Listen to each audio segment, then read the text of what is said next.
नमस्ते दोस्तों, एक बार फिर से आपका आरवी कोचिंग क्लासेस में हार्दिक अभिनंदन है। आशा करता हूँ सभी स्वस्थ होंगे, मस्त होंगे। पीछे की वीडियोस में अपन ने 5 क्वेश्चन कंप्लीट कर लिए हैं। आशा करता हूँ प्रत्येक वीडियो आपने देखा भी होगा और सब्सक्राइब चैनल को कर लिया होगा। यदि सब्सक्राइब नहीं किया चैनल को तो मैं ये कहता हूँ कि आपको सब्सक्राइब कर लेना चाहिए। क्यों कर लेना चाहिए आरवी क्लासेस को आपको सब्सक्राइब? क्योंकि इसमें जो भी आपका जो मिशन है 100 वो क्या करेंगे अपन कंप्लीट करेंगे। अब जैसे ही क्वेश्चन कंप्लीट होंगे उसके बाद आपको इस चैप्टर से संबंधित जितने भी क्वेश्चन होंगे बेसिक जो एग्जाम में पीछे आए हुए हैं या एग्जाम में आने वाले होंगे उन सभी को अपन सॉल्यूशन के माध्यम से हल करेंगे।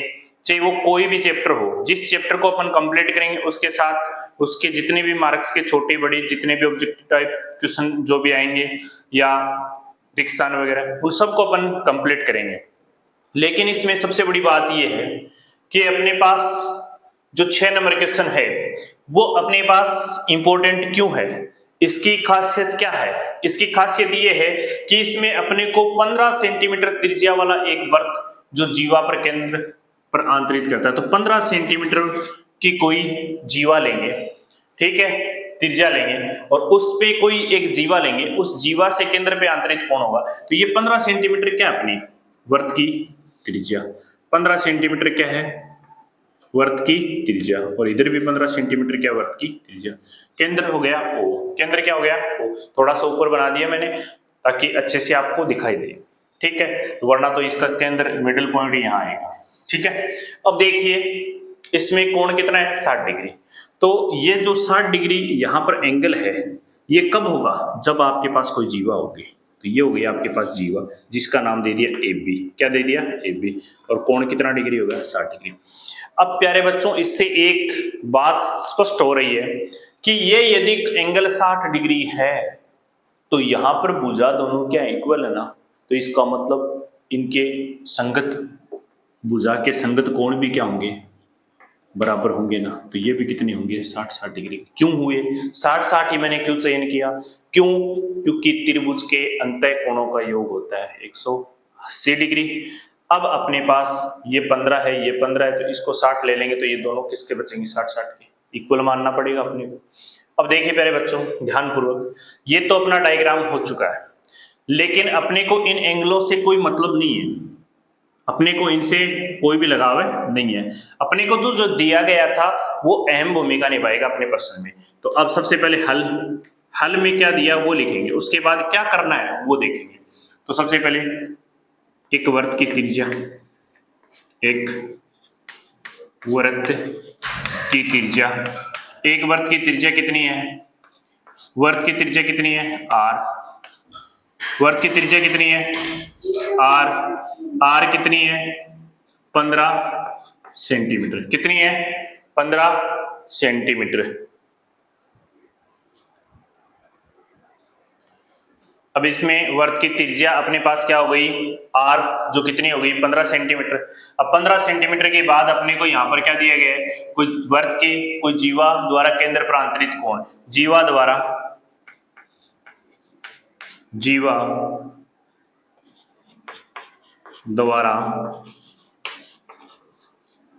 केंद्र पर आंतरित कोण या बनाया गया कोण, आंतरित कोण कितना डिग्री है? थीटा। कितना हो जाएगा? 60 डिग्री। तो यहां तक तो आशा करता हूं कि किसी को कोई प्रॉब्लम नहीं होगी। अब आगे प्रश्न में पूछा है कि संगत लघु और दीर्घ, और उसमें क्या पूछा है? वर्तखंड।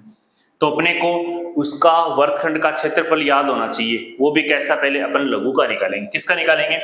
ये जो वर्तखंड है ना ये वाला, इस लघु वर्तखंड का अपन क्षेत्रफल निकालेंगे। उसके बाद अपने को किसका निकालना है? दीर्घ का निकालना है। तो प्यारे बच्चों अपन लिखेंगे हम जानते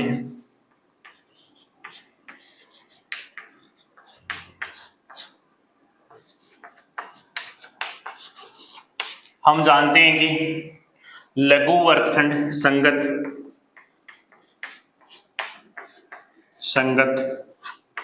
लघु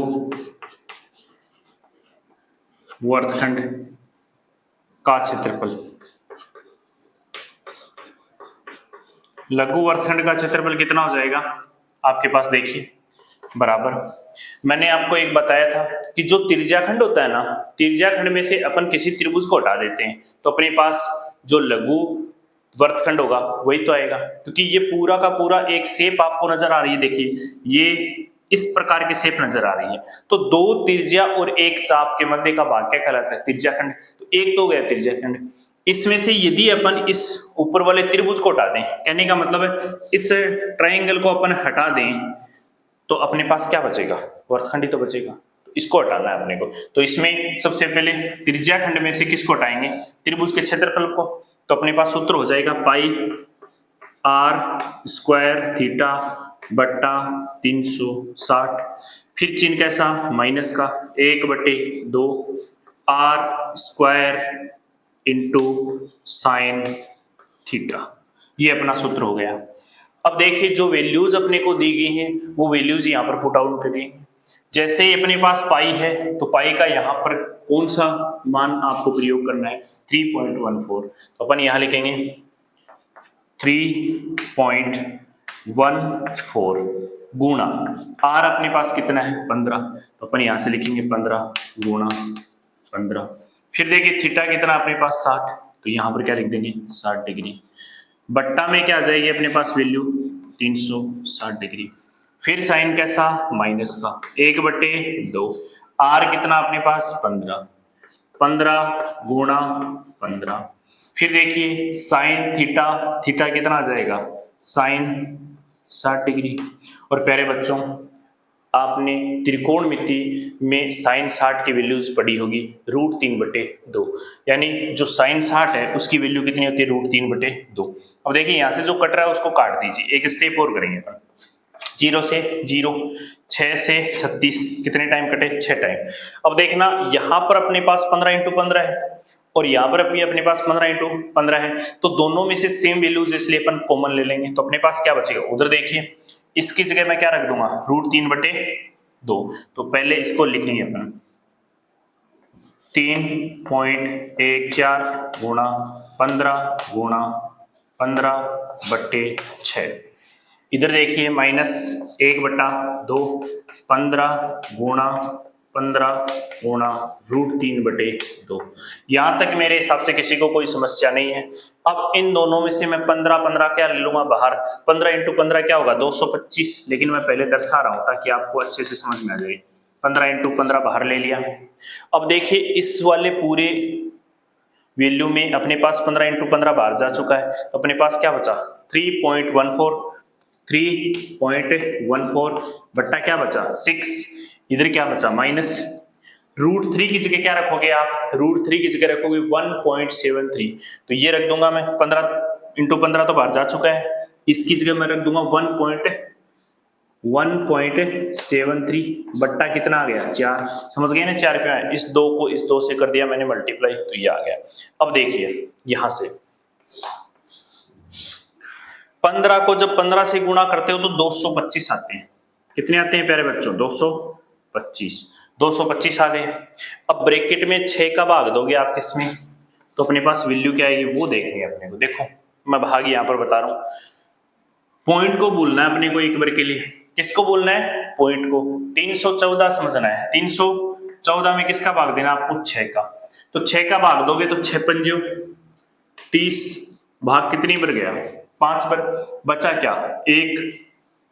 फिर देखो क्या आगे बचा आपके पास 4, कितनी टाइम गया 2 टाइम, आपके पास बचा क्या 12, फिर शेष क्या बचा 2। अब अपने पास भाग नहीं जा रहा है तो इसका मतलब यहां पर क्या लगा पॉइंट, तो ये हो गया 20। अब कितनी बार गया 36, 18, फिर वापस कितना आ गया 2 बचा। तो इस प्रकार से कंटिन्यू वैल्यू चलती जा रही है। लेकिन यहाँ पर पहले से 2 अंकों पे पॉइंट है ना, 2 अंकों पे पॉइंट है और यहाँ पर पहले से ही 2 अंकों पे लगा हुआ है, तो ये पॉइंट कितने अंक आगे और खिसकेगा, क्योंकि यहाँ पर मैंने पॉइंट नहीं लिया ना, बगैर पॉइंट का मैंने क्या किया भाग किया 314 का किया, लेकिन यहाँ पर क्या था 3.14 था ना, तो इसलिए ये जो पॉइंट है ये आगे खिसक जाएगा और ये कितना हो जाएगा अपने पास 0.5233। साइन कैसा आ जाएगा यहां से माइनस, फिर मैं 1.73 में भाग दूंगा तो मैं इसको डायरेक्ट क्या मान लूंगा, 173 मान लूंगा। 173 में किसका भाग देना है मेरे को, 4 का देना है। किसका देना है, 4 का, क्योंकि इस पॉइंट को बाद में अपन कन्वर्ट कर लेंगे। तो 173 में 4 का दोगे, 4 चौक 16, फिर कितना बचा, 1, आगे उतारा क्या 3, तो 4 3 12, क्या बचा अपने पास 1, पॉइंट लगाया, यहाँ उतारा 0, तो क्या बचा 4 दूनी 8, यहाँ पर शेष क्या बचा 2, इस पॉइंट की वजह से वापस 0, ये हो गया 20, कितनी बार 5 बार। तो अपने पास वैल्यूज क्या आ गई 43.25, लेकिन पहले 2 अंकों पे पॉइंट होने की वजह से ये यहां से पॉइंट खिसक के कहा जाएगा 43 से पहले, तो अपने पास आ जाएगा 0.43 और क्या 25 है ना 25, तो ये अपने पास वैल्यूज आ गई। अब देखिए मेरे बच्चों, ये अपना था रफ कार्य, क्या था रफ कार्य। अब देखिए यहां से इसको इसमें से अपने को घटाना है और उसके बाद 225 में से क्या करना, अपने को गुणा करना है। तो घटाइए 0.5233.0, इसको घटाओगे 4325, इसमें से जैसे ही घटाओगे 3 में से 5 नहीं घटेंगे, तो 13 में से अपने को क्या घटाना पड़ेगा, 13 में से अपन 5 घटाएंगे तो अपने पास क्या बचेगा, देखो ये हासिल इसको देगा, डायरेक्ट अपन नहीं घटा सकते, तो कहने का मतलब अपन इसको हासिल देंगे तो अपने पास क्या बचेगा 8 बचेगा। 13 में से जैसे अपन 5 घटाएंगे तो 8 बचेगा। फिर यहाँ क्या बचा 2 में से अपन 2 घटाएंगे तो क्या बचेगा 0। अब यहाँ क्या बचा था, यहाँ अपने पास क्या था 2 ही तो था, अब यहाँ पर कितना है 3, तो इसको कैरी दोगे तो अपने पास क्या जाएगा ये 12 में से 3 जाएंगे क्या बचेगा 9, क्या बच जाएगा 9। अब यहाँ पर अपने पास क्या बचा 4, क्योंकि कैरी इसको दी थी इसलिए 12 बना था। अब यहाँ पर क्या आ गया 0, तो यह आ गया वैल्यू 225 गुणा 0.0908। अब इससे अपने को क्या करवाना है मल्टीप्लाई, वो अपना क्या होगा इसका आंसर। तो देखिए यहां मल्टीप्लाई करवाते हैं अपन 0.908, डायरेक्ट अपन इस 0 कटा देंगे, 908 से अपन गुणा करवा देंगे, किसको 225 को। देखिए 5 की टेबल से गुणा करोगे 8 पंजो 40, तो 0, 5 को किया 0 से तो 0, फिर क्या आया 4 जो हासिल थी वो। अब देखिए 5 को 9 पंजो 45, फिर गुणा 8 दूनी 16, फिर क्या बचा अपने पास 9 दूनी 18। 1 मिनट के लिए देखो, मैं इसको 60 बाद में लिख दूंगा। अभी इधर गुणा का साइन, इधर भी क्या है गुणा का साइन, इसको इससे गुणा किया 6181, टोटल जोड़ा तो क्या है 0 0। ये देखिए 6 और 6 हो गए 12 रह गए 13। अब इधर देखिए एक हासिल, फिर ये 12 13 और एक 14, हासिल 1 तो कितना हो गया 10, ये कितना हो गया 2, तो ये अपने पास आ गया 204300। अब देखो पॉइंट की बात है, यहाँ पर पॉइंट कितने अंकों पे लगा हुआ है 4 अंकों पे लगा हुआ ना, तो पॉइंट कितने अंकों पे आ जाएगा 4 अंकों पे आ जाएगा। और अपन इसको क्या कर देते हैं इरेज कर देते हैं, मिटा देते हैं। थीटा कितना था अपना 60 था ना, तो यहां से थीटा कितना था अपना 60 डिग्री। तो देखिए मेरे बच्चों सेंटीमीटर स्क्वायर आ जाएगा इसका, सेंटीमीटर स्क्वायर। तो इस प्रकार से आपको मल्टीप्लाई करना, थोड़ा सा कैलकुलेशन का ध्यान रखना, जोड़ बाकी गुणा भाग में ध्यान पूर्वक करना है। छोटी सी मिस्टेक, यदि ये पॉइंट 0 नहीं लगाओगे ना तो अपना प्रश्न गलत हो जाएगा, ये ध्यान रख लेना, ठीक है। तो अपने पास वैल्यू क्या आ गई 20.4303 0, ठीक है। क्यों आया, क्योंकि यहाँ पर कितने अंकों पे पॉइंट था 4 अंकों पे था, तो मैंने 4 अंकों पे पॉइंट लगा दिए। ये अपना आंसर है किसका, लघु वर्गखंड का है। अभी अपने को दीर्घ वर्गखंड का और निकालना पड़ेगा, यहां तक आप नोट डाउन कीजिए अच्छे से, उसके बाद यही आंसर अपने काम में आएगा अगले इसकी दूसरी स्टेप में। तो ध्यानपूर्वक लिखिए इसे, फिर बढ़ते हैं अपन आगे की ओर। अब देखिए इसी में दूसरा पार्ट देखेंगे जिसमें अपने पास दीर्घ वर्गखंड पूछा है। तो अपन दीर्घ वर्गखंड के लिए निकालेंगे दीर्घ, ये लघु के था पिछला, दीर्घ वर्गखंड का क्षेत्रफल। दीर्घ वर्गखंड का क्षेत्रफल का सूत्र क्या हो जाएगा प्यारे बच्चों, देखो इस चित्र में ये नीचे वाला लघु था ना, दीर्घ में ये बाहर वाला अपने को पूछा है, तो ये बाहर वाला क्या करेंगे, इस पूरे, ये अपने पास आ गया था 20.4300 आ गया था, 75 भी आ सकता है क्योंकि पॉइंटों के आगे अपन जैसे 3 3 काउंट कर रहे थे। देखिए इसमें गुणा अपन ने कर दिया था, अपने पास ये क्या था, देखो यहां से ये जोड़ोगे 2 3 7 10 और ये एक हासिल कितनी हो जाएगी अपने पास यहाँ पर 706। ठीक है, पॉइंट कितने अंकों पे लगा था, 2 अंकों पे लगा था, तो पॉइंट आ जाएगा यहाँ। अब इसको अपन क्या कर सकते हैं, अपने पास इसकी वैल्यू आ गई 706.50 माइनस 20.43 से आप कर लो, इसका कोई महत्व नहीं रहेगा। ठीक है, वो किया था। अब इसको घटाएंगे अपन, तो घटाएंगे तो अपन क्या करेंगे, इसको ध्यानपूर्वक देखिए कि 706.25, इधर अपने पास क्या बचा 43 और इधर क्या बचा अपने पास 20। 5 में से 3 गया, 2 बचा, 2 में से 4 नहीं घटेंगे तो इससे हासिल लगे, तो 12 में से 4 गया 8, फिर यहां लगा, ये कितना बचा 6 में से 1 कम हो गया, कितना बचा 5, इधर क्या बचा 0, 0 में से आप 2 घटाओगे नहीं घट पाएगा, तो इससे हासिल लोगे ये 10 हो जाएगा, तो क्या बचेगा 8, यहाँ क्या बचा 6, तो अपने पास फाइनली आंसर क्या आ गया इसका आ गया 685.82 सेंटीमीटर स्क्वायर। ये अपना किसका है आंसर है। तो आशा करता हूं कि ये क्वेश्चन आपको अच्छे से समझ में आएगा। देखो यहाँ पर क्या किया मैंने, कोई दीर्घ वर्गखंड का क्षेत्रफल दिया गया है, दीर्घ वर्गखंड का क्षेत्रफल दे दिया, तो उसमें से आप वर्ग का क्षेत्रफल में से लघु वर्गखंड का क्षेत्रफल क्या करोगे, घटाओगे।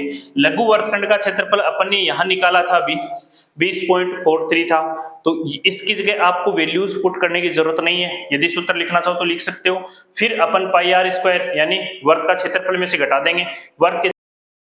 देखिए इसे अच्छे से नोट कीजिए, आप नोट करने के बाद इसका दोहरान कीजिए दोबारा से, क्योंकि बहुत ही इंपॉर्टेंट क्वेश्चन है और अच्छे से आपको समझ में आएगा, यही मेरी आपसे आशा है। तो चैनल को ज्यादा से ज्यादा आप शेयर कीजिए और सब्सक्राइब कीजिए। जय हिंद, जय भारत।